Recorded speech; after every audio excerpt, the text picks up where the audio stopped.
මේ සූත්‍රය විපස්සනාවට බරයි. ධර්මාවබෝධය කර ගැනීමට හේතු වෙනවා, උපකාර වෙනවා. ජීවිතය අවබෝධ කර ගැනීමට හේතු වෙනවා. නාම රූප ධර්මයන් අවබෝධ කර ගැනීමට හේතු වෙන විශේෂිත සූත්‍ර දේශනාවක්. ඒ නිසා මේ සූත්‍රයේ කරුණු හොඳින්ම වටහා ගන්න සෑම දිනාටම රත්නත්‍රේ ශක්ති ආශිර්වාදය ලැබේවා කියලා මෛත්‍රියෙන් ප්‍රාර්ථනා කරනවා. අද 2021 අවුරුද්දේ අප්‍රේල් මාසේ 17 වෙනිදා සම්මත වශයෙන්. ඉතින් අද මේ පින්වතුන්ට කියලා දෙන්නේ මෙන්න මේ කාරණා ටික.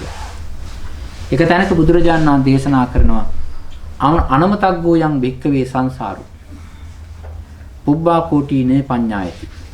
මහණෙනි මේ අනවරාග්‍ර සංසාරේ මේ සංසාරයේ කෙලවරක් පේන්නේ නැහැ. පුබ්බා කෝටීනේ පඤ්ඤායති. පළමු කොන ආරම්භක ස්ථානයේ කොහෙද කවද්ද කොහොමද කියලා පුබ්බා කෝටීනේ පඤ්ඤායති. අවිද්‍යා නීවරණානං සත්තානං තණ්හා සංයෝජනානං. අවිද්‍යාවෙන් වැහිච්ච තණ්හාවෙන් බැඳිච්ච. දැන් අපි හැම එක්කිනාම සත්වයෝ අවිද්‍යාවෙන් වැහිලා අඳුර වෙලා කවර වෙලා තණ්හාවෙන් බැඳිලා. එහෙමනේ. අපි ඔක්කොම තණ්හාවෙන් බැඳිලා තිබෙන්නේ. ඒ තණ්හාවෙන් බැඳිච්ච තැන අපි තේරුම් ගන්න ඕනේ. තණ්හාවෙන් බැඳිලා තිබෙන්නේ අවිද්‍යාවෙන් ඇහිලා නිසායි. මේක හොඳට තේරුම් ගන්න. අපි තණ්හාවෙන් යම්කිසි දෙයකට බැඳලා තිබෙනවා. තණ්හාවෙන් අපි යම්කිසි දෙයකට අහු වෙලා තිබෙනවා. තණ්හාවෙන් අහු වෙලා තිබෙන්නේ යම්කිසි දෙයකට අහු වෙලා තිබෙන්නේ ඒ අහුවෙච්ච තැන මොකක්දයි කියලා අපිට තේරෙන්නේ නැහැ.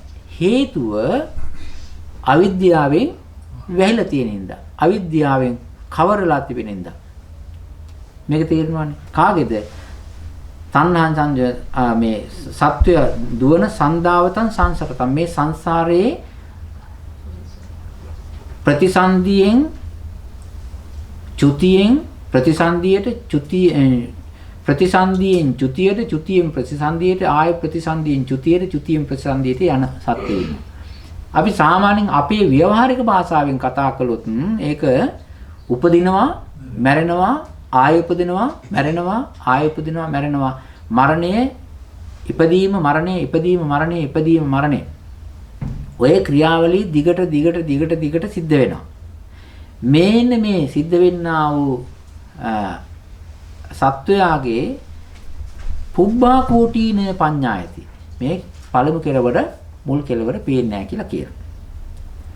මෙහෙම බුදුරජාණන් වහන්සේ මේ කතාව කියලා දේශනා කරලා ඊට පස්සේ වෙන කතාවක් කියන පොඩි. ඒකත් හරි අපූර්වයි. හෝති කෝසෝ භික්කවේ සමයෝ යං මහා සමුද්දෝ උස්සුසති. විසුසති. විසුසති න භවති.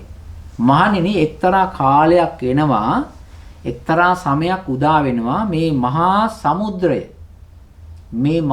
සමුද්‍රය සම්පූර්ණයෙන්ම හිඳිලා වියලිලා නැති වෙලා යනවා. මුහුදක් කියලා දෙයක් නැහැ. ඔය තත්වයටපත් වෙනවා.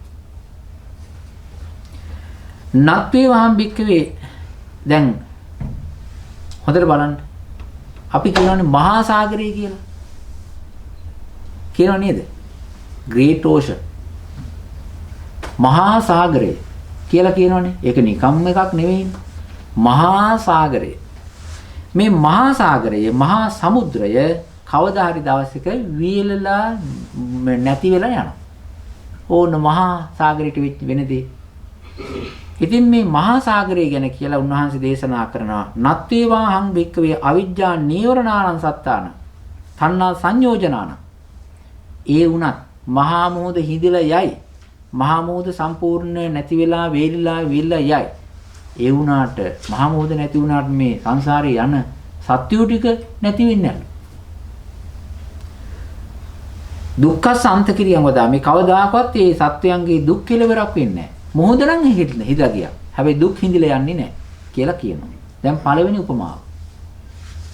දෙක හෝතිකෝසෝ භික්කවේ සමයු යන් සිනේරු පබ්බත රාජා උඩ්ඩයිහෙති විනස්සති නේ භවති.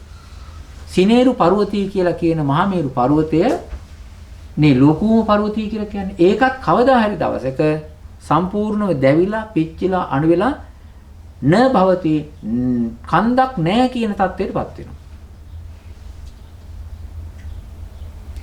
ඒ මහා මේරු පර්වතයේ සම්පූර්ණ දැවිලා නැති වෙලා, පිච්චිලා, විනාශ වෙලා ගියත් නත්වේවා හම්බෙක්කවේ අවිජ්ජා නීවරණං සත්තාන තණ්හා සංයෝජන මේ තණ්හාවෙන් බැඳිච්ච අවිද්‍යාවෙන් මුලා වෙච්ච මේ සත්වයන්ගේ දුක් කෙලවර වෙනවා කියලා එකක් නැහැ. දැන් පළවෙනි එක මොකද්ද? මහා සාගරය කියන එක. මහා සාගරයේ හිඳලා විනාශ වෙලා වියලිලා යනවා. නමුත් සත්වයන්ගේ දුක් කෙලවර වීමක්, දුක් හිඳීමක්, දුක් වියලිලා යamak වෙන්නේ නැහැ. මහා මේරු පර්වතයේ දැවිලා පිච්චිලා අළු වෙලා විනාශ වෙලා නැති බවටපත් වෙනවා.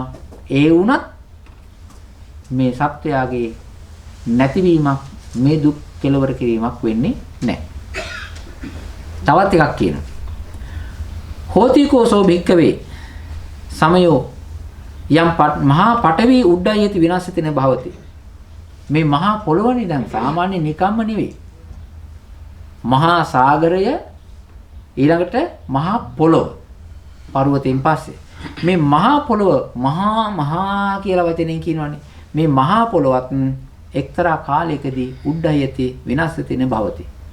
දැවෙනවා, පත් වෙනවා, පිච්චිලා, අළු වෙලා, විනාශ වෙලා යනවා. න භවති නැති තත්ත්වයටපත් වෙනවා. ඒ වුණත් මේ අවිද්‍යාවෙන් වැහිච්ච, තණ්හාවෙන් බැඳිලා ඉන්න සත්වයන්ගේ සසර දුක් නැතිවීමක් වෙන්නේ නැහැ කියලා කියනවා. ඒක හරි මහා පුදුම කතාවක්. දැන් මේ වගේ ලෝක ධාතු, මේ වගේ මහා පෘථුවීන්, මේ වගේ මහා ලෝක ධාතු කීයක් අපි පාස් කරගෙන ඇවිල්ලාද? දැන් මේ වගේ මහා පොළොව ධාතු වල මොන වගේ තත්ත්වවල අපි හිර වෙලා ඉඳලාද? කොච්චර කුඹුරු කරලාද? කොච්චර ගොඩනැගිලි හදලාද? කොච්චර ගොඩනැගිලි වලට රණ්ඩු වෙලාද? ඉඩකඩම් වලට රණ්ඩු වෙලාද? ඔය වතුර කඩਿੱත් එකට රණ්ඩු වෙලාද? කෝ ඒවා නෑ. දැන් ඒ වගේ මහා පොළොව තලවල අපි තැන් වල ඉපදිලා ඇති. ගෙවල් හදලා ඇති. ඒ ගෙවලුත් නෑ. මහා පොළොව තලත් නෑ. ඒ ඔක්කොම දැවිලා විනාශ වෙලා ගිහිල්ලා. දැන් පේනවනේ දැන් මේකේ මේ මහා පොළොව තල හැදෙනවා, මේ විනාශ වෙලා යනවා. හැබැයි අපි තාම මේකේ දිගට යනවා. දැන් මේ කරුණු තුනක් කිව්වා. ඉස්සර වෙලාම කියපු කාරණේ තමයි මහණෙනි මේ අවිද්‍යාව තණ්හාවෙන් බැඳිලා ඉන්න, අවිද්‍යාවෙන් වැහිලා ඉන්න සත්වයන්ගේ කෙලවර పూర్ව කෙලවර කොච්චරයිද කියලා කියන්න බෑ. දැන් කරුණු තුනක් උපමා තුනක් කිව්වා. ඒ තමයි මහා සාගරය හිඳිලා යනවා, සිනේරු පර්වතය දැවිලා විනාශ වෙලා යනවා, මහා පොළොව තලය දැවිලා විනාශ වෙලා අළු වෙලා දූවිලිත් නැති තත්ත්වයටපත් වෙනවා. ඒ වුණත් ඒ වගේ හිටපු සත්වයෝ ඔහේ ඉන්නවා සංසාරේ. කෙලවර වෙලා නැහැ. ඊට පස්සේ මේ විදිහට කියනවා. සීතාපි භික්ඛවේසා ගද්දුල බද්දෝ දල්හේ කිලේවා තම්බේවා උපනිබද්දෝ තමේව කීලං වා තම්බං වා අනුපරිවත්තති. ඔන්න දැන් බල්ලෙක් ගැන කියනවා. මේ ගද්දුල බද්ද කියලා කියන්නේ මේ වැලකින් කණුවකට තියලා බැඳපු බල්ලෝ ඉන්නේ. දැන් ওই ලීස් එක දාලා තියෙන්නේ. නිකන් කෝඩ් එකකින් බැඳලා ඉන්නේ ඔය බල්ලෝ. ඒ බල්ලා ඒ කණුවේ බැඳෙන් පස්සේ ඌ ඇවිදිනවා. අනුපරිදාවති අනුපරිවත්තති. ඌ වටේ දුවනවා. වටේ දුවන්නේ මොකක් වටේද? අර කණුව වටේ දුවනවා. හැබැයි එතනින් ගැලවිලා යන්නේ නැහැ. ගද්දුල බද්දේ කියලා කියන්නේ මේ කණුවට බැඳී ඉන්න බල්ලා. කණුවක හරි උලක හරි මොකක හරි දැන් තම්බේවා කීලේවා කණුවක හරි මොකක් හරි ඒක දැන් බැඳලා ඉන්නවා. හැබැයි එයා එහෙට මෙහෙට ගියත් ඔය වටේ දිව්වත් එහෙට මෙහෙට පැන්නත් හැම වෙලෙම බැඳිලා ඉන්නේ මොකටද? කනුවට බැඳලා ඉන්නේ. කනුවට කනෙක් වෙලා ඉන්නේ. බලන්නකො මේ කියපු කතාව. ඇත්තට බුදුරජාණන් වහන්සේ එහෙම කියන්න ඇත්තේ කුමක් හින්දාද? ඔය ගෙවල් වල බල්ලෝ බැඳුපයි ඉන්න බල්ලෝ බැඳලා ඉන්න.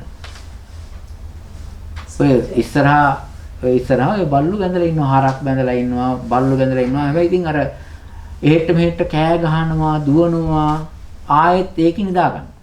දැන් බල්ලා නිදාගෙන ඉන්නවා. නිදාගන්නේ කොයි හරිද? ඒ කනුව ගාව. ඒ කනුවට සම්බන්ධ වෙලා නිදාගන්න. වටේ දුවනවා. කනුවට සම්බන්ධ වෙලා ඒ කණු සීමාවේ තමයි දුවන්නේ. එතනින් එහාට යන්නේ හැම වෙලෙම එයා කනුවට ඒ තම්බයට ඒ පෝස්ට් එකට පෝල් එකට බැඳිලා කනෙක්ට් වෙලා තමයි. ඒ වගේ ඒව මේවකෝ භික්ඛවේ අසුතවා පුතුජනෝ ධර්මයේ දන්නේ නැත්තා වූ අසෘතවත් පුතුජනයා ආර්යයන්න් අදස්සාවි ආර්යයන් වහන්සේලා දැකපු නැති පුතුජනයා ආර්ය ධම්මස අකෝවිදු ආර්ය ධර්මයේ සම්බන්ධයෙන් දක්ෂතාවයක් නැති පුතුජනයා ආර්ය ධම්මේ අවිනීතෝ ආර්යයන් වහන්සේලාගේ ධර්මයේ හික්මිච්ච නැති පුතුජනයා සත්පුරුෂාණන් අදස්සාවි හරියට සත්පුරුෂයන් දකින්න නැති පුතුජනයා සත්පුරුෂ ධම්මේ අවිනී අකෝවිදු සත්පුරුෂයන්ගේ ධර්මයේ දක්ෂ නැති කෙනා සත්පුරුෂ ධම්මේ අවිනීතු සත්පුරුෂයන්ගේ ධර්මයේ හික්මිච්ච නැති කෙනා මෙන්න මෙයා ගැන තමයි කියන්නේ අර බල්ලා ගැන කිව්වේ ඇයි දැන් තේරෙනවනේ බුදුරජාණන් වහන්සේ දේශනා කරනවා මේ බල්ලා වගේ තමයිලු පෘතජ්ජනය ඒව මේව කෝ බික්කවේ නිකම් පෘතජ්ජනය නෙවෙයි අසුතවා පුතුජ්ජනෝ අසුතවත් පුතුජ්ජනය මේ පුතඥයා ආර්යයන් වහන්සේලාගේ සත්පුරුෂයන්ගේ ධර්මයේ දකින්න නැති, අහන්න නැති, හිතන්න නැති, මෙනෙහි කරන්න නැති, ධර්මයේ හික්මින් නැති එක්කෙනා. රූපං අත්තනෝ සමනිපස්සති. රූපය කියනා උදේ ආත්මයක් හැටියට සලකනවා. රූපවන්තං වාත්තාන. ඒ ආත්මේ රූපවත් කියලා සලකනවා. අත්තනීවා රූපං. ආත්මය ඇතුළේ රූපේ තියෙනවා කියලා කියන රූපස්මින් වාත්තාන. රූපයේ ඇතුලේ ආත්මය හරි ආත්මය ඇතුලේ රූපය හරි කියලා සලකනවා.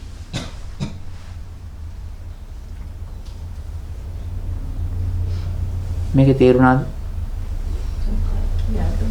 මේක මෙහෙම කියලා හරියන්නේ නැහැ. මෙහෙමයි තියෙන්නේ.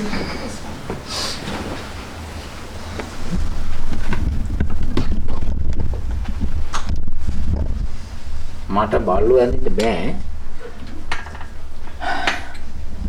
අපි මෙහෙම හිතමු.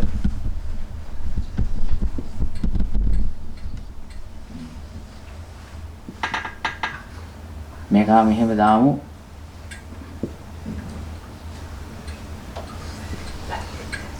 දැන් මේ කනෙක්ට් කරලා මෙහෙම දැන් මේ සතෙක් ඔය විදිහට මේකට තිබුණොත් එහෙනම් මෙයා දුවන ඔක්කොම ටික වෙන්නේ මොකේද? මේ කණුව වටේනේ. මේ එතනින් එහාට යන්න පුළුවන්ද? බැ.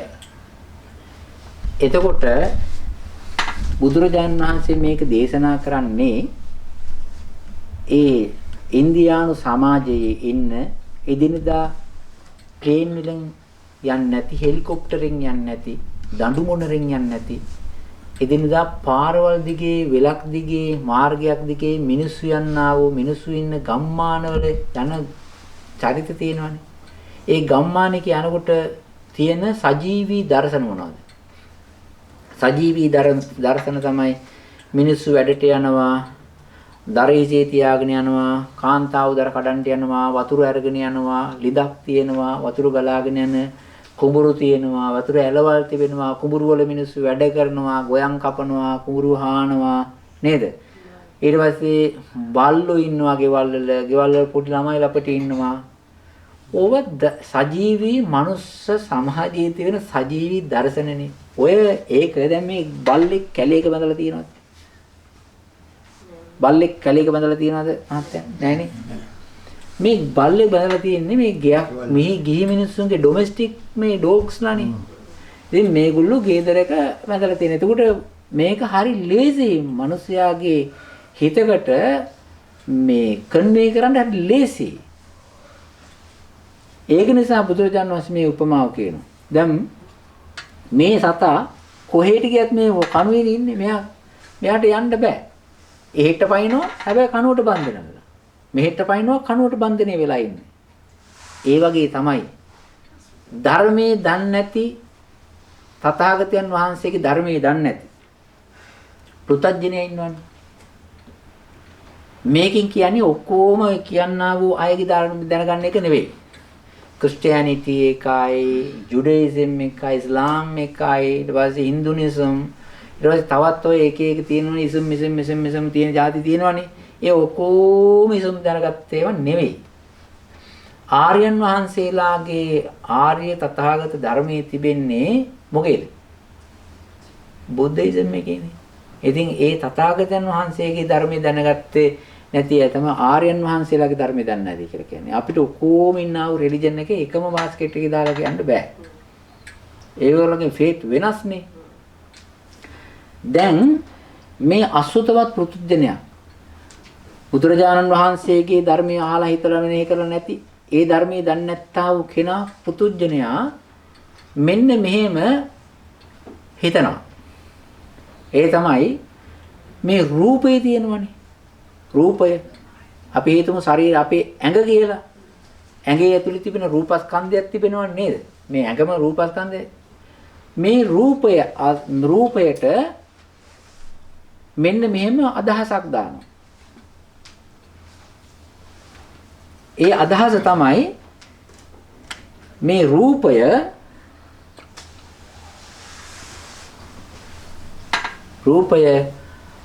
ආත්මයක් කියලා හිතා ගන්න. රූපය ආත්මයක්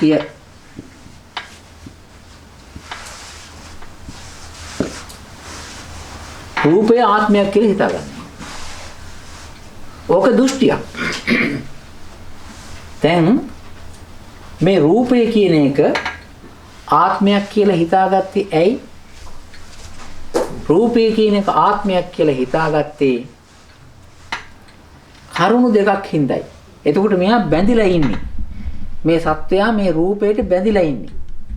අර බල්ලා කනුවට බැඳුනා වගේ මෙයාගේ දෘෂ්ටියෙන් මේකට බැඳිලා ඉන්නේ. මෙයා හිතනවා මේ රූපය ආත්මයක් කියලා. මේ රූපය ආත්මයක් කියලා. එතකොට දැන් මෙයාගේ අදහස මේකේ බැඳිලා නින්නේ. බල්ලා අර ලීස් එකෙන් අර කනුවට කනෙක් වුණා වගේ. ඒ වගේ දැන් මේ රූපය තමයි ආත්මය කියලා හිතාගන්නවා. දැන් ඇයි එහෙම හිතාගන්නේ? කරුණු දෙකක් හින්දා. එකක් තමයි මේ රූපයේ හැඩ-වැඩ මෙයාට තේරෙන්නේ නැහැ. ඒකට කියනවා අවිද්‍යාවෙන් වැහිලා කියලා. අවිද්‍යාවෙන්ද මේ රූපේ තේරෙන්නේ නැත්තේ නේද? අවිද්‍යාව නිසා තමයි රූපේ කියන එක හරියාකාර තේරෙන්නේ නැත්තේ. ඒක නිසා අවිද්‍යාවෙන් අහුණාන් පස්සේ එයා මොකද කරන්නේ? හිතා ගන්නවා මේකේ ඇසි ආත්මයක් තියෙනවා. මේක තමයි ආත්මය කියලා.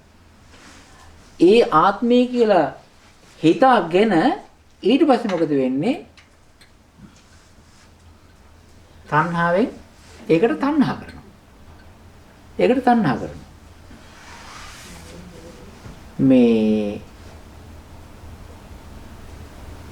මේක තේරුණා? මේක තේරුණාද? හොඳට තේරුණා කියලා කියනවා. හොඳ නැති විදිහට තේරිච්ච එක කියලා කියනවා.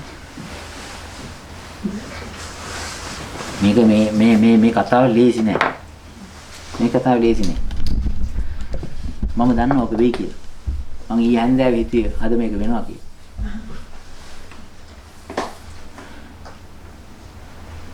නලින් මහත්තයාට තේරෙනවා. මේ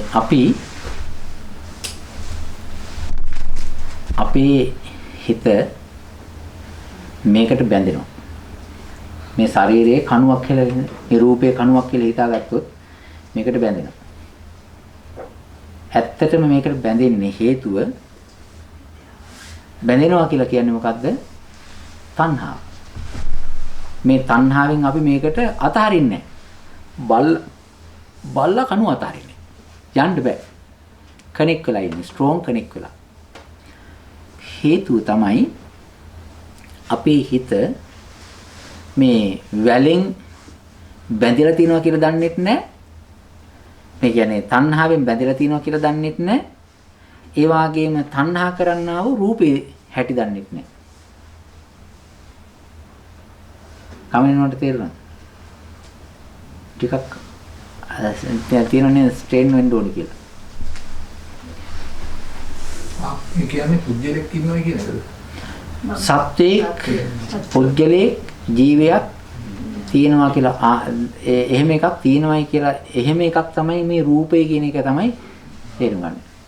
තව මේ අවංකවම කියනවා නම් to be honest, don't try to teach me, deceive me. ඒ කියන්නේ තේරුණා ඔව් තේරුණා වගේ රංගපාන්න එපා. සම්හස රූපේ ගැන නෑ ඕව නෑ මං කියන්නේ ඔන්න තව ටිකක් තියෙනවා. එක්කෙනෙකුට දෙනෙකුට තේරුණාට අහුණාට මේකේ මැජොරිටි එක ඇවිල්ලා ටිකක් කන්ෆියුස්. නෑ එක්කෙනෙකුට දෙනෙකුට තියෙනවා. ඒක බණ අහලා ඒක තියෙනවා. මම ඒක ඉමීඩියට් ඉස්සෙල්ලත් කියලා ටිකක් වැටේලා තියෙනවා. මේ කාරණය ටිකක් ගැඹිරයි. මේක යන්න ඉස්සර වෙලා මෙන්න මේ කාරණේ තේරුම් ගන්න. විජේවර්ධන මහත්තයා මෙන්න මේ කාරණේ තේරුම් ගන්න. අපි මේක මකමු. මොකද්ද? මේ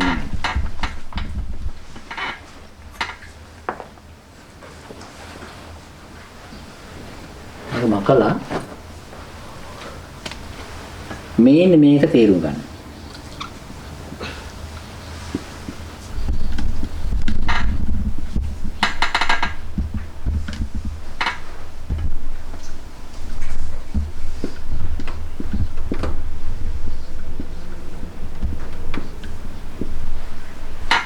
ආත්මය කියනවා self එක කියලා කියනවා soul එක කියලා කියනවා. මේ ආත්මය කියන එක ඉස්සර වෙලාම ආත්ම කතාවක් ලෝකේ තියෙනවද නැද්ද? තියෙනවා. පොඩ්ඩක් එහා පැත්තේ නම් මේ චර්ච් ස්ට්‍රීට් එකනේ මේ චර්ච් ස්ට්‍රීට් කියලා කියන්නේ කෙලින්ම ආත්ම කතා කරන ස්ට්‍රීට් එකක් අපි ඉන්නේ. දැන් චර්ච් ස්ට්‍රීට් එක තමයි නෑ චර්ච් ස්ට්‍රීට් එකේ කෙළවරට ගිහින් අපි සේනාසනේද? මෙහා පැත්තේ චර්ච් ස්ට්‍රීට් නේද? දැන් චර්ච් ස්ට්‍රීට් එකේ කෙළවරක තමයි දැන් මේ ටෙම්පල් එක තියෙන්නේ. ඒකෙන් පොඩ්ඩක් ඇතුළට ගියාන් පස්සේ මේකේ එහා පැත්තේ ඉඳලා මෙහා පැත්තටම තියෙන්නේ මොනවා කතා කරන්නේවද? ආත්මය කියන්නේ. තියෙන්නේ. යන්නකො බලන්න අර මේ කෝවිලක් තියෙනවා ඒකට යන්න බලන්න ඊට පස්සේ චර්චස් තියෙනවා යන්න බලන්න. හැම එකෙම ආත්මේ සෝල් එක ගැන තමයි කියන්නේ. ආත්මය ගැන තමයි කියන්නේ. ඒක නිසා ආත්ම කතාවක් මේ ලෝකෙ තියෙනවා. ඒ ආත්මයට තියෙනවා qualities මාත්‍යක්. ඒ ආත්මයට qualities තියෙනවා. මේ මිනිස්සු ආත්මයක් ගැන කතා කරනවානේ. ලෝකෙට ඒ මිනිස්සු කතා කරන ඒ කියන ආත්මය අපේ හිතෙමුත් ආත්මයක් තියෙනවා කියලා පිළිගන්නවනේ. නේද? එහෙම පිළිගන්නවනේ. පිළි අරන් තියෙනවනේ. ඒ කතා කරන ආත්ම මෙන්න මේ වාගේ ලක්ෂණයන්ගෙන් යුක්තයි කියලා කියනවා. මොනවද? 1. ආත්මේ.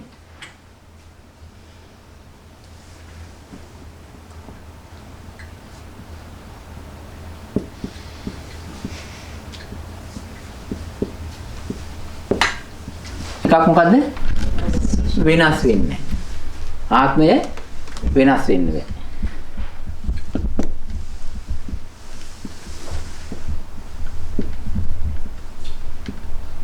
මොකද? ආත්මය පුච්චන්න බෑ. ඒ කියන්නේ පිච්චෙන්නේ නැහැ.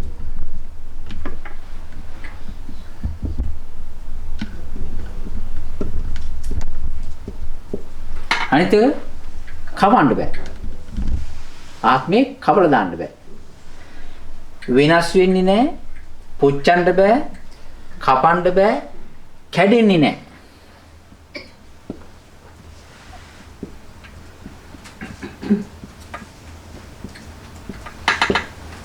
කැඩෙන්නේ නැහැ.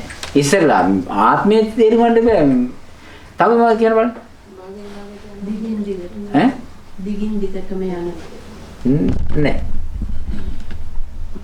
ආත්මේ වෙනස් වෙන්නේ නැතුව දිග වෙනස් වෙන ඒ කියන්නේ ආත්මය කියන එක වෙනස් වෙන්නේ නැති, කැඩෙන්නේ නැති, බිඳෙන්නේ නැති, පුච්චන්න බැරි, මොකක් කරන්න බැරි, එහෙමම මොකුත්ම වෙන්නේ නැති එකකට කියන මොකද්ද? ආත්මය කියලා. මොකක්වත්ම වෙනස් වෙන්නේ නැති. ඒකට කියනවා ආත්මය කියලා. ඉතින් දැන් මේ ආත්මයේ ක්වොලිටි තියෙනවනේ. ඔකට සෝල් එක කියනවා. තව තියෙනවා ඉතින් ගොඩක්. ඔකට ජීවය කියලා කියනවා, වෙන නමක් කියනවා. ඊට පස්සේ ආත්මය කියනවා, ජීවය කියනවා, සත්වයා කියනවා, පුද්ගලයා කියනවා. ඔය වගේ දැන් මේ ආත්මේ මෙන්න මේ ක්වොලිටිස් තියෙන පුච්චන්ට බැරි, පිච්චෙන්නේ නැති, කඩන්න බැරි, කැඩෙන්නේ නැති, දිරන්නේ නැති මේ ආත්මය මෙන්න මේ මොකක්වත් වෙන්නේ නැති ආත්මේ රූපයලු ඒ කියන ආත්මය. දැන් තේරුණාද? ඔය පුච්චන්න බැරි, කඩන්න බැරි, බින්දෙන්න බැරි ඒ මේ රූපය තමයි ඔය කියන ආත්මය. එහෙම දේවදත්ත සම්මානදී. පොඩ්ඩක් ඉන්න බලන්න. දැන් මේ ඒකට තමයි කියන්නේ පොඩ්ඩක් ඉන්න.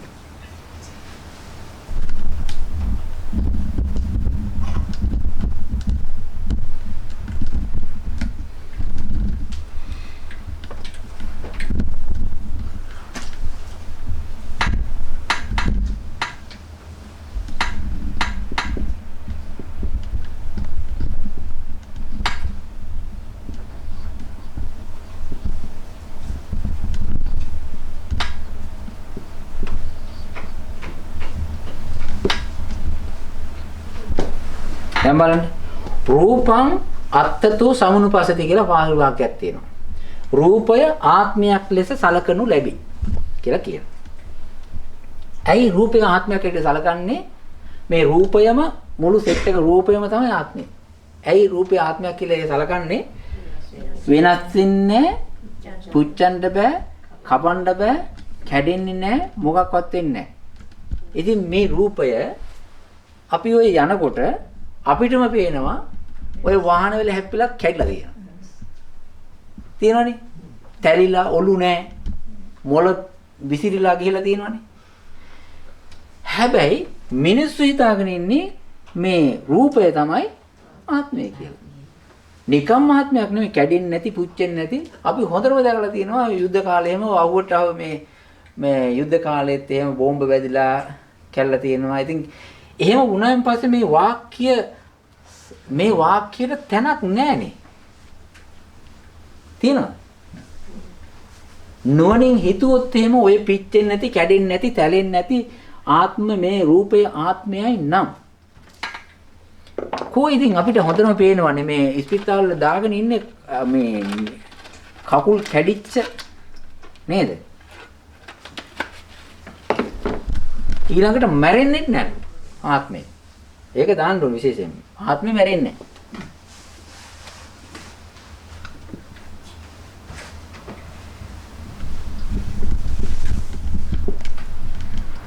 මෙහෙම ආත්මයක්ලු තියෙන්නේ. ඒක නොමැරෙන ආත්මය තමයි මේ රූපේ. එතකොට අපිට හොඳට සාමාන්‍ය ගැඹුරකට ගියේ නැතත් මේ කියන කතාව ගැළපෙන්නේ නැහැ. මේකට අල්ලන්න බෑ, මේක වද්දන්න බෑ කියලා අපිට හොඳට තේරෙනවා. මිනිස්සු අතපය කැපිච්ච ඇත් ඉන්නවා, කැඩිච්ච ඇත් ඉන්නවා, මැරිලා, තැලිලා, පොඩි වෙලා, පිච්චිලා, වෙනස් වෙලා.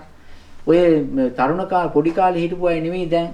ඔය ඔය රූපය ආත්මයක් නම් පොඩි කාලේ විදියටම ඉඳපෑ නිකන් බුහුරු බූටි ලස්සනයි කිරි කැටි හිනාව. අද මේ ඔක්කොගෙම අද ඒ වගේ කාලේ හිටියනම් මේ hina වෙනකොට අර පුංචි ලස්සන චුට්ටි ලස්සන hinaන්නේ තියෙන. දැන් බලන්න කොච්චර කැතද කියලා මේ හිනාන්නේ. නේද? එහෙම හිතෙන්නේ නැද්ද? ඒක නිසා මේ වාක්‍ය වළංගු භාගයක් තියෙනවද? එහෙනම් answer. ඔය විදිහට දෙවෙනි වාක්‍යය. දැන් දෙවෙනි වාක්‍යය. ඊට පස්සේ කියනවා මෙහෙම.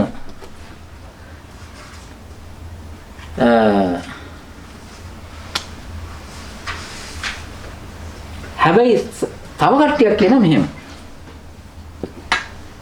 මේ රූපය කෙලින්ම කියන්න ගන්න එපා වාක්‍ය. රූපේම තනිකර ආත්මය නෙවෙයි. හැබැයි රූපේ ඇතුළේ නිකන් රූපේ ආත්මීය ගතිය තියෙනවා කියලා කියනවා. ඔන්න එකක්. ඒකට කියනවා රූපවන්තං වාත්තාන. රූපය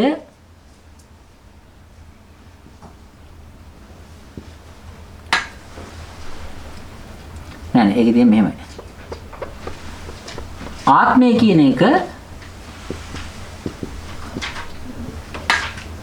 රූප ගතිය තියෙනවා කියලා කියනවා.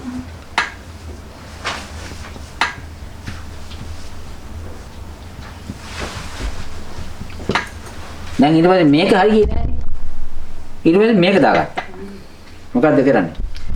ආත්මය කියන එක රූප ගතියෙන් යුක්තයි කියලා කියන්නේ ආත්මය තියෙනවා ඒක නිකන් රූපවත්. කියන්නේ රූපීය ලක්ෂණේ තියෙනවා. ඔන්න එකක් දාගත්තා. එතකොට මේකේ ඇස්සේ සම්පූර්ණම ආත්මේ නොවේ කියලා ප්‍රතික්ෂේප කරනකොට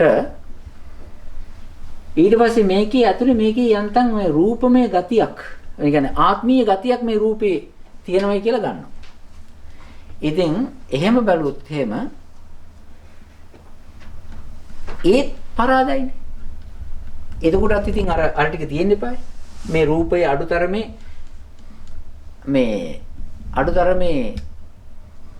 අතක් කැඩෙනකොට කෑල්ලක්වත් ඉතුරු වෙන්න එපායි. එක කෑල්ලක්වත්. එතකොට අර නිකන් එක කෑල්ලක් යන ආත්මීය තියෙන ටික ඉතුරුනවා කියලා කියන්න පුළුවන්. එහෙමත් නැහැනේ. දැන් පුච්චනකොට ඉතුරු වෙන්නේ නැතුව සම්පූර්ණ පිච්චෙනවනේ. කැඩෙනකොට සම්පූර්ණ කැඩලා යනවා. ඒක නිසා මේ වාක්‍යයක් වැලිඩ් එකකට දාන්න බෑ. ඒකේ වැලිඩ් එකක් නැහැ. හේතුව රූපයේ ආත්මය කියන එක රූපවත් ගතියකමුත් නැහැ. ඉස්සෙල්ලා කිව්වේ තනිකරම රූපය තමයි ආත්මය කියලා. දෙවෙනි එකත් වැලිඩ් නැහැ නේද? ඒ නිසා මේකත් යනවා. නිකම්ම ආත්මයක් කියලා කිව්පයක් උන්නේ නෙමෙයි. මෙන්න මේ ක්වොලිටි තියෙන්න ඕනේ මේ වගේ. ඊට පස්සේ දැන් මේ දෙකම හරි ගියේ නෑනේ. ඊට පස්සේ තව වාක්‍යයක් හදාගත්තා. ඒකට කියනවා අත්තනීවා රූපං. ඒක ඊට ආපං. අත්තනීවා රූපං කියලා කියන්නේ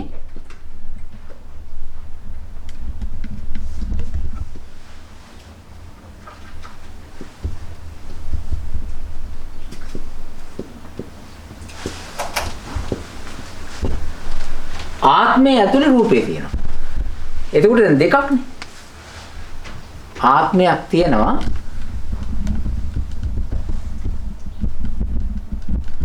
ආත්මයේ ඇතුලේ රූපේ තියෙනවා. දැන් ආත්මයේ දැන් රූපේ තමයි අර ආත්මයේ තියෙන මේ භාජනේ කියලා කියනවා. එතකොට ඒකෙන් කරන්නේ මොකද්ද? භාජනේ කැඩෙනවා රූපේ තියෙන. මේක නෑ. භාජනය කැඩෙනවා භාජනයේ ඇතුලේ තියෙන ටික ඉතුරු වෙනවා. මේක මෙහෙමයි. මේ පිටිපස්ස පීලියට තේරෙනවද මේ කියන කතාව? තේරෙනවද? රූපය මේ ශරීරය කියන එක නිකන් ආත්මයට ඉන්න ඇඟක් මේ කියන්නේ භාස්කට්ටයක් වගේ භාජනයක් වගේ මේකේ ඇතුලේ තමයි ආත්මය තියෙන්නේ. ඉතින් සමහර අය කියනවා මොකද්ද? ওই පිච්චෙන්නේ නැති, කැඩෙන්නේ නැති, සැලෙන්නේ නැති ওই ආත්මය මේකේ ඇතුලේ තියෙනවා. හැබැයි මේ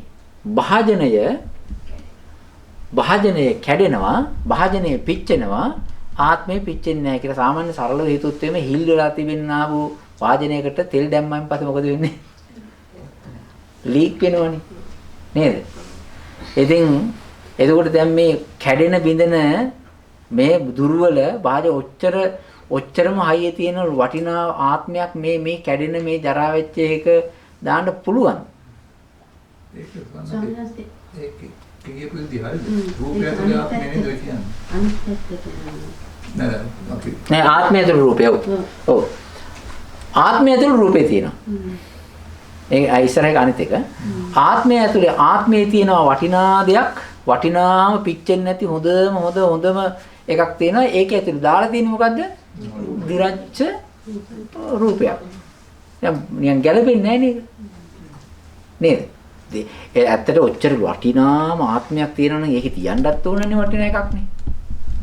ඔන්න ඔය වගේ කට්ටියක් මේක කියනවා. හැබැයි මේ ඔක්කොම කතන ටික මොකක් සම්බන්ධයෙන්ද? මේ රූපේ සම්බන්ධයෙන්. ඔය එක එක්කිනා මොකද කරන්නේ?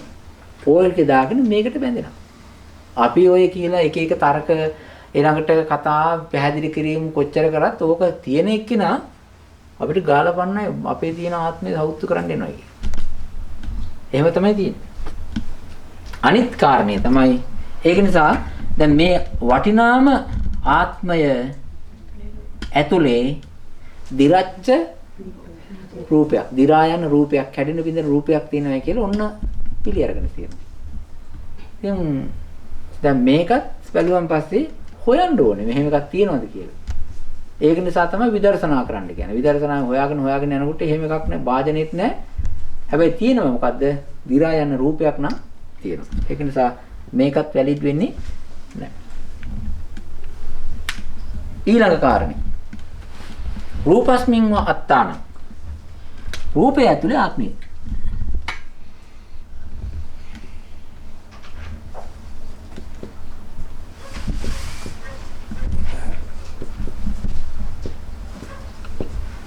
ඊට පස්සේ කියනවා රූපය ඇතුලේ ආත්මය තියෙනවා.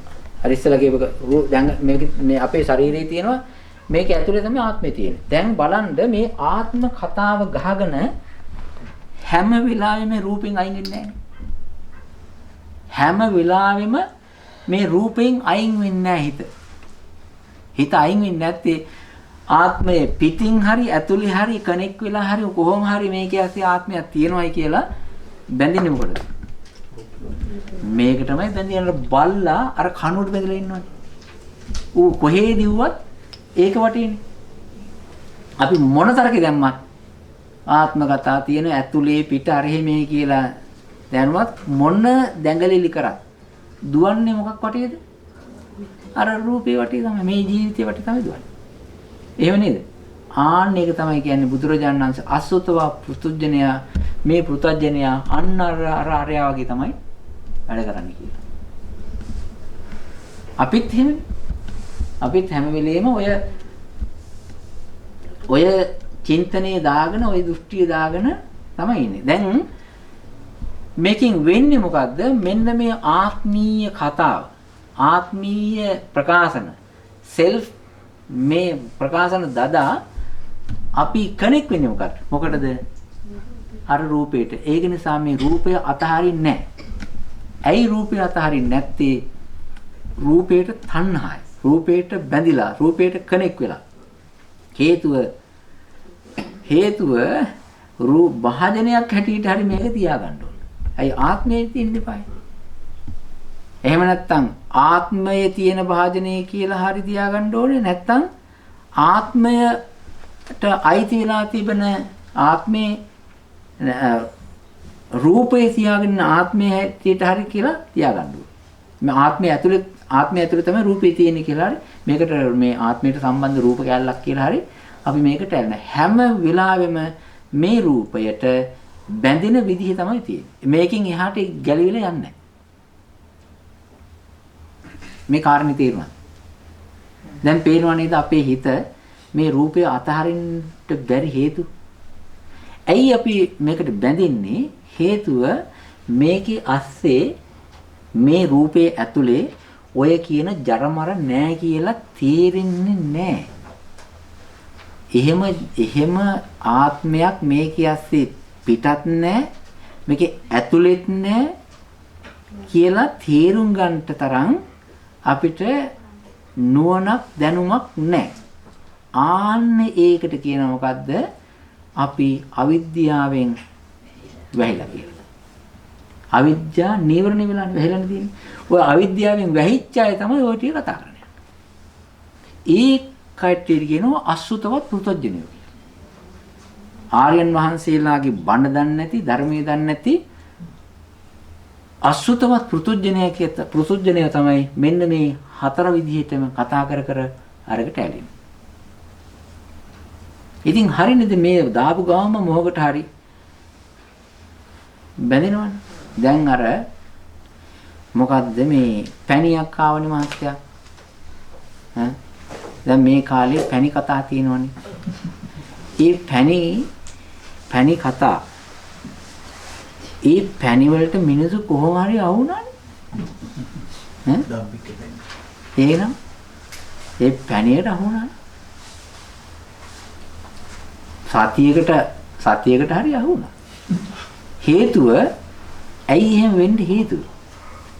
හේතුව තමයි එහෙම එකක් ක්‍රියාත්මක වෙනවද නැද්ද? ඕක ඇත්තක්ද බොරුද කියලා එහෙම සත්‍යතාවයේ තේරුම් ගන්නට මිනිස්සුන්ට ඒ තරම් 100ක් කල්පනාවක් තිබුණේ නැහැ. හැබැයි තිබුණා හිටියා. ඒ අය ගියේ නැහැ. අවිද්‍යා නීවරණ සත්‍යය අවිද්‍යාවෙන් වහුණන් පස්සේ ඔන්න ඔය විදිහයි. ඒක නිසා අපි මේකට හරියට බැඳෙනවා. අපේ හිත අපේ මේ දෘෂ්ටි මේකෙන් අහකට යන්නේ නැහැ. මේකෙන් අහකට යන්නේ. අන්න ඒකට කියනවා අවිද්‍යාවෙන් වැහිච්ච තණ්හාවෙන් බැඳිච්ච. ඉතින් අවිද්‍යාව නිසා මේක තේරෙන්න නැති තරමටම තණ්හාවෙන් බැඳීම වැඩි. දැන් ওই විදිහට හතර ආකාරයකට තියෙන මේකත් රතු පාට කපලා දාන්න. මේකත් බුදුරජාණන් වහන්සේ මෙහෙම මේ කියන જાතියව තියෙනවද කියලා උන්වහන්සේ පරීක්ෂා කරලා බැලුවා.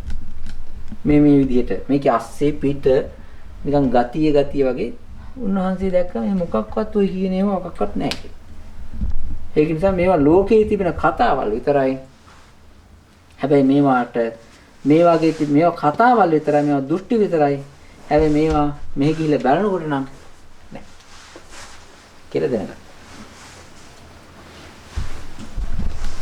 මිනිස්සු මේ ආත්මේ නෑ කියලා එහෙම කියපු ගමන්ම හරිය දානවා. එහෙනම් තරණීක තමයි ගොඩක් හැගෙන්නේ යන්නේ. ඒක පේන්නේ නැහැ මරණවලද කොහෙද යනවා කියලා. ඔව්. ඔය එකක් තමයි. රූපය ඇතුලේ ආත්මය. රූපය ඇතුලේ ආත්මය කියන මේක නිකන් දිරා යනවා, මේක පිච්චෙනවා. ඒක උඩ නිකන් අහකට යනවා කියලා කියනවා. කොහොම කියනවා? ඔය හතරෙන් වැඩිපුර හරි අඩුවෙන් හරි ඔය හතරේ තමයි කරකෙන්නේ. ඒක බුදුහාමුදුරුවෝ පාවිච්චි කරන වචනේ මොකද ආත්මය කියලා? ආත්මය කියලා කියන්නේ. බුදුහාමුදුරුවෝ කිව්වේ නැන්නේ. නෑ බුදුරජාණන් වහන්සේගේ ධර්මයේ ඒක තමයි වචනේ. එහෙම කියලා ආත්මය කියන වචනේ කියන්නේ නෑ.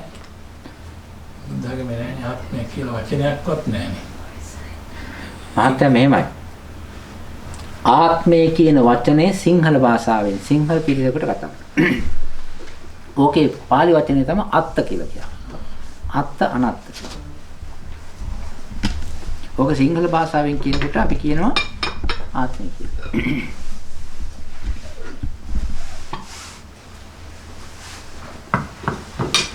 දැන් ඕක ඉංග්‍රීසියෙන් කියනකොට කියන්නේ සෝල් කියලා කියන සෙල්ෆ් කියලා.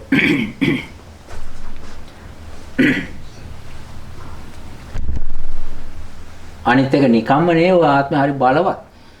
නිකම් සොච්චන් ආත්මයක් නෙවෙයි, පිච්චෙන්නේ නැහැ කියලා කියනවා.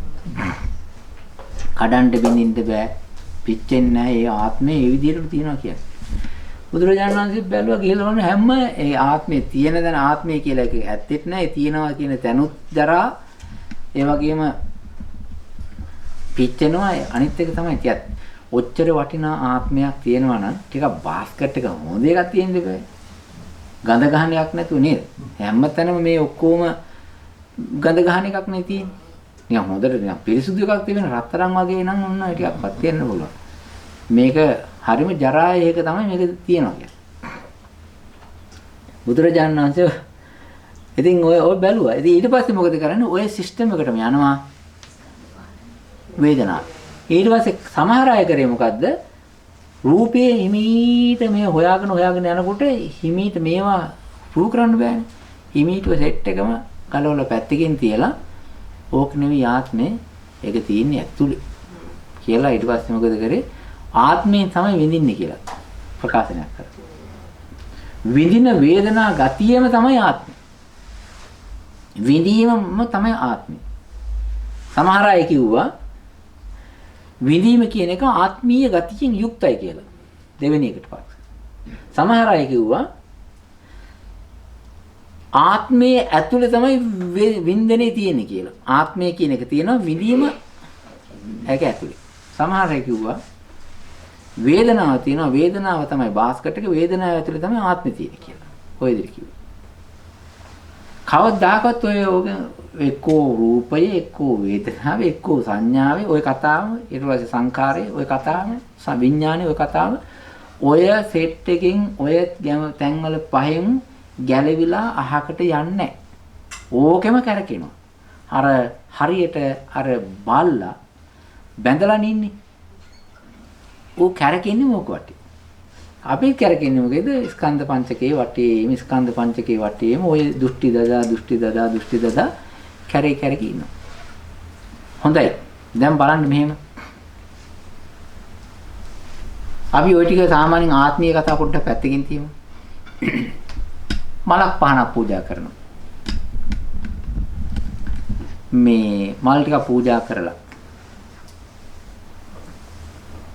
අපිට අහන්න ලැබෙනවා මෙහෙම. මල් පූජා කරාම මොකද වෙන්නේ මහත්තයා? පින් සිද්ධ වෙනවා. විපාක හැටියට මොනවද දෙන්නේ? උදුලන්න ඕන මොකද්ද වෙන්නේ මල් පූජා කරා? අන්න බලන්න. ඔව් දිව්‍ය ලෝක වල උපදිනවා. නේද? නිකන් උපදිනවද? නෑ. පිච්ච මල් වගේ, සමන් මල් වගේ, නෙළුම් මල් වගේ ලස්සන පාට. නේද? ඉතින් ඒ වගේ ලස්සනට උපදිනවා. අපි පැතුමකුත් දානවා. ඇස්පිරේෂන් එකක් දානවා. කොහොමද දාන්නේ? හරි ලස්සන දිව්‍යාංගනාවක් වෙලා මම උපදීවා කියලා ඔන්න පැතුමක් දාන්න. එහෙම පැතුමක් දාන්න. එතකොට දැන් මේ පිනකුත් කරන්නේ. පින කරලා ඉල්ලුවේ මොකද්ද? ඉල්ලුවේ මොකද්ද? ලස්සන රූපයක්. නේද? බලන්න රූපෙන් අපි අහකට ගියාද කියලා? නෑ. රූපෙන් අහකට යන්නේ නෑ. හැම වෙලාවෙම මෙතනින් දක්කගෙන ගිහිල්ලා තව තැනක හැතුවොත් එහෙම එතනත් ඕනන්නේ රූප පොඩ්ඩක්. අවශ්‍යයි. ලොකු හරි ගොරෝසු හරි ඕලාරික පාට අපාට රූපයක් අවශ්‍යයි. අපි පිනක් කරලවත් රූපේ අහක් කරන්නේ නැහැ. ඒ අපේ පිනේ විපාකයේ හැටියට එන්නත් උනන්නේ මොකද්ද? රූපේ. ඒක නිසා අර බල්ලා බැඳලා ඉන්නේ මොකටද?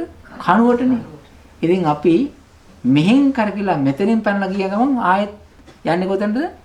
රූපේටම. ඒක නිසා රූපෙන් එළියට යන්නේ නැහැ. අපි බැඳලානේ තියෙන්නේ. ඒක නිසා අපේ කනෙක්ෂන් එක අපේ තිබෙනා වූ තණ්හාව අපේ තිබෙන සංයෝජනේ ස්ට්‍රෝංලි අරකට ටයි වෙලා තියෙනවා. ෆෙට වෙලා තියෙන මේ ගැට ගැහිලා තිබෙන්නේ. ඒක නිසා අපි රූපෙන් අහකට යන්නේ නැහැ. ඇයි? හේතුව අපිට පොඩ්ඩක් හිතන්න බෑ ඔළුවක් කල්පනාවක් මොලේ කලනක් අනේ මහත්තයා තියෙන්න එපායි. මෙහෙන් ගියයින් පස්සේ මේක දාලා ගියයින් පස්සේ සරලව හිතන්න බලන්න. අපි දිව්‍ය ලෝකයේ ලස්සන රූපයක් ලබන්න පින් කරනකොට පින් කරන්නේ මොන ශරීරයක් අල්ලගෙනද? කැඩෙන බිඳෙන තුවාල වෙන ගඳ ගහන එකක් නෙවෙයි වෙනස් වෙලා යන එකක් නේ අල්ලගන්නේ අපි ඒකට හැදුවේ. එහෙනම් මෙහි තිබෙන්නා වූ ප්‍රොඩක්ට් එකම තමයි එතෙන්ට වදින්නේ කියලා මේක කැත වෙනවා නම් ඒකත් වෙනස් වෙනවා කියලා මේක වෙනස් වෙනවා නම් ඒකත් වෙනස් වෙනවා කියලා එහෙම හිතන්න අපිට කල්පනාවක් එන්නේ නැහැනේ. ඇයි? අවිද්‍යාව වෙන් වෙහිලා. කල්පනා වෙන්නේ. තේරෙන්නේ නැහැ. ඒක නිසා අපි එතෙන්ට බැඳෙනවා. ඒකෙත් ටිකක් ළඟ හරි ෂෝට් හරි මේ ටික කාලයක් තිබිලා ඊට පස්සේ මොකද වෙන්නේ? ඒකෙමුත් අහකට යනවා. අහකට යන්නේ ආයෙත් මොකද්ද? ආයෙත් රූපයකට තමයි යන්නේ. ඒක නිසා මේ රූපයෙන් එළියට යන්නේ අර බල්ලා මොනේකේ කරකුණත් කොයි පැත්තට ගියත් උතුරට දකුණට ඊට පස්සේ නැගෙනහිර බටහිර කොයි පැත්තට ගියත් ඌ කණෙක් වෙලා ඉන්නේ උඩට. අර කනුවටයි. ආන්න ඒ වගේ කියනවා බුදුරජාණන් වහන්සේ මේ ගද්දුල බද්දයා මේකට බැඳලා ඉන්නා වූ බල්ලා වගේ තමයි මේ පෘථග්ජනයාගේ හිත කියලා. ඉතින් කොහොම නේද? මොනේ කියදිවත් අපි දුවන්නේ එක්කෝ විඥානේ, එක්කෝ සංඥාවේ, එක්කෝ වේදනාවේ, එක්කෝ සංස්කාරේ, එක්කෝ රූපේ. ඔය පහෙන් එහාට යන්නේ නැහැ. කවුද? පෘථග්ජනය. ඒක නිසා බුදුරජාණන් වහන්සේ අර පෘථග්ජන හිත දාලා තියෙන කාට සම්බන්ධ කරලාද? අර ගද්දුල බද්දයා. ඒ කියන්නේ වැලියකට ගහලා ඉන්න කනුවට ලණුවකින් සම්බන්ධ කරලා ඉන්නා වූ බල වගේ කියලා.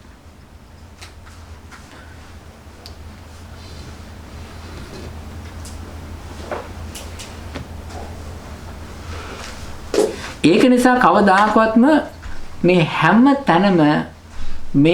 තැනම දුවන්නේ රූපයෙන් වේදනාවෙන් සංඥාවට සංඥාවෙන් රූපයෙන් සංස්කාරයට ওই විදිහට පැන මේකීම තමයි ඉන්නේ. ඒක නිසා කවදාකවත් අපිට මේ පහෙන් බේරෙන්න පුළුවන් බෑනේ. බෑ. ඒක නිසා කියනවා න පරිමුංචති රූපම්හා වේදනාය සංඥාය න පරිමුංචති සංකාරේ න පරිමුංචති විඥානම්ම. ඒක නිසා න පරිමුංචති ජාති ජරා මරණ ශෝක පරිදේවය. යම් කිසි තැනක මේ පහ තියෙනවා නම් මොකද්ද? රූපය ගැට ගැහිච්ච, වේදනාව තෙරපෙච්ච, සංඥාවක් තියෙන, සංස්කාර මණ්ඩ හැදිච්ච විඥාන මේ පහ කොතන හරි තැනක තියෙනවා නම් එතන තියෙන්නේ මොනවද? එතන තියෙන්නේ මෙන්න මේ ටික. අනිවාර්යයෙන්ම තියෙනවා ජාතිය තියෙනවා, ජරාව තියෙනවා, මරණය තියෙනවා, අඬනේවා තියෙනවා, ඇත්ත අඬන බොරු අඬනේවා තියෙනවා, ඇහෙන් අඬන හොරෙන් අඬනේවා තියෙනවා. ඒ වගේම පේන් අඬන ඒවා තියෙනවා, හිත ඇතුලෙන් අඬනේවා තියෙනවා, ශෝක කරනේවා තියෙනවා, වැළපෙනේවා, අයියෝ අප්පෝ කියලා අඬනේවා තියෙනවා, ඉන්ටර්නෙට් එකේ අඬනේවා තියෙනවා, WhatsApp වල අඬනේවා තියෙනවා.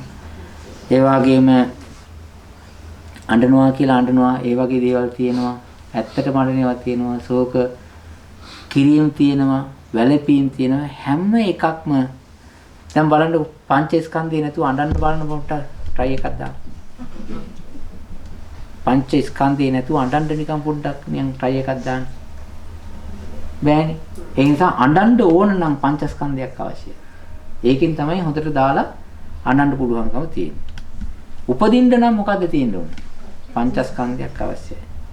ඒ වගේම හයියෙන් කෑ ගහන්න දුක් දුම්නස් ඇති වෙන්න පංචස්කන්ධයක් අවශ්‍යයි. උපායාසයෙන් වෙන්න දුක්ඛස්කන්ධයක් අවශ්‍යයි. ඒක නිසා බුදුරජාණන් වහන්සේ දේශනා කරන කවදාකවත්ම දුකෙන් මිදෙන්නවාය කියලා නම් මම දේශනා කරන්නේ නැහැ කියලා.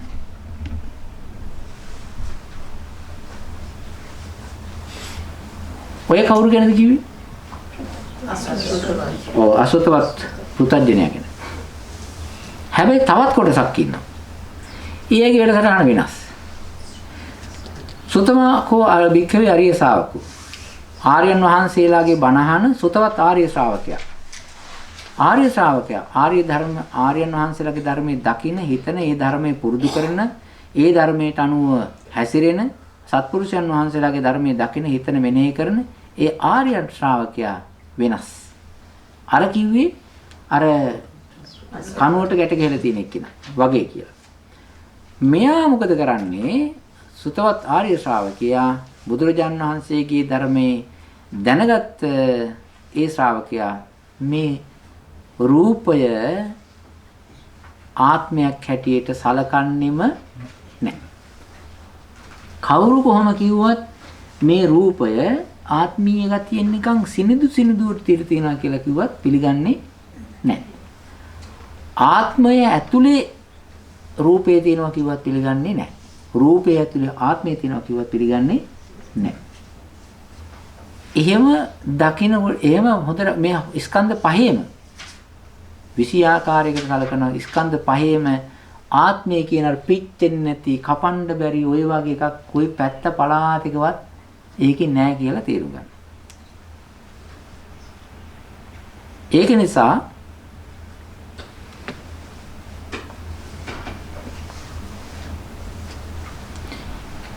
ඉතින් මේ ආත්මීය හැඟීමෙන් ගිහිල්ලා මෙහා මේ රූපය පතපතා යන්නේ නැහැ. වේදනාව පතපතා යන්නේ නැහැ. සංඥා සංඛාර විඥාන ප්‍රාර්ථනා කරගෙන යන්නේ නැහැ. ඒක නිසා මේ ආත්මයක් නැති හින්දා මට ආත්මයක් නැති කැඩෙන බිඳෙන රූපය මට අහවල් දෙයකටද? වැළපෙන ශෝක වෙන මේ වේදනාව සංඥා ඒ මට අහවල් දෙයකටද? මේ තිබෙනා වූ කඩතුළු පිරිච්ච මේ වේදනා සංඥා සංඛාර විඥාන මට මොකටද කියලා මෙයා ඒකින් අයින් වෙනවා. අයින් වෙච්ච ගමන් මොකද වෙන්නේ? දැන් මේ රූපයකුත් නැත්තම් වේදනාවකුත් සංඥා සංඛාර විඥානත් නැත්තම් මොකද වෙන්නේ? උපදින්න එකක් මොකක්වත් නැහැ. උපදින්න බෑනේ. ඒක රූප නැහැනේ. වේදනා සංඥා සංඛාර නැහැනේ. ඒක නිසා එයාට ඉපදීමක් නැහැ. ඒකට ඉපදීමක් නැත්තම් ජරාවට යන්න දෙයක්වත් නැහැ. අඬන්න බෑ. ඔන්න අනිත් එක. අඬනවා නම් කෙනෙක් දැම්ම හිටන් අඬාගන්න පස්සේ ආය අඬන්න තියාගන්න එපා. හේතුව මේකෙන් මිදුණට පස්සේ අඬන්න බෑ. දුක් දුම්නස් වෙන්නේ නැහැ. උපායාස වෙන්නේ නැහැ. ආන්න එතන තමයි බුදුරජාණන් වහන්සේ දේශනා කරනවා පරිමුච්ඡති දුක්ඛස්මාති වදාමි.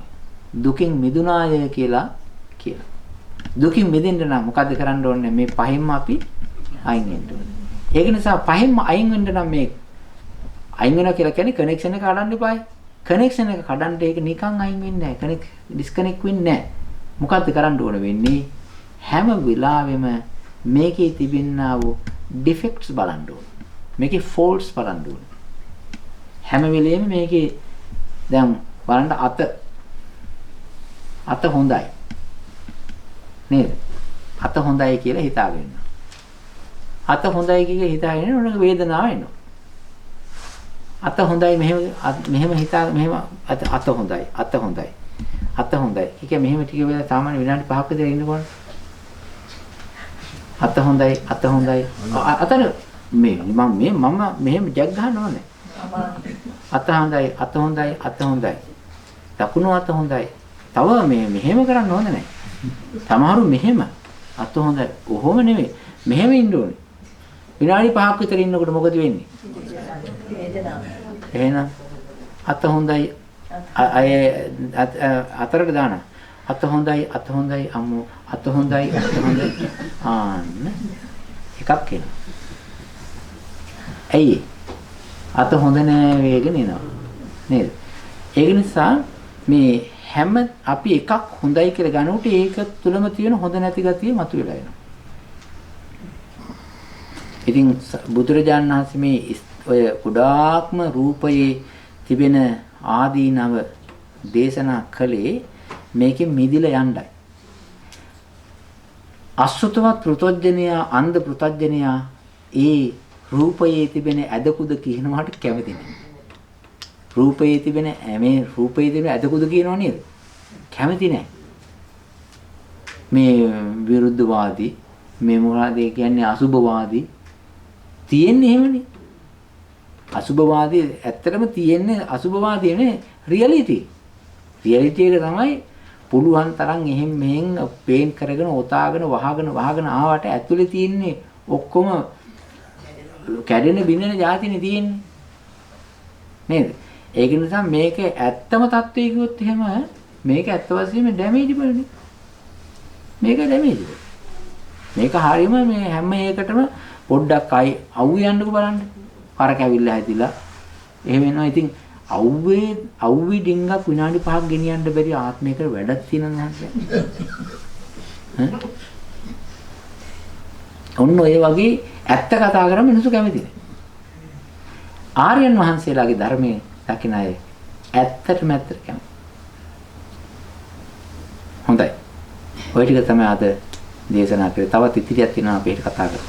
සෑම දිනාටම ධර්ම අවබෝධයේ නිර්වාණ අවබෝධයේ සුවසේම සිද්ධ වේවා කියලා මෛත්‍රියෙන් ප්‍රාර්ථනා කරනවා.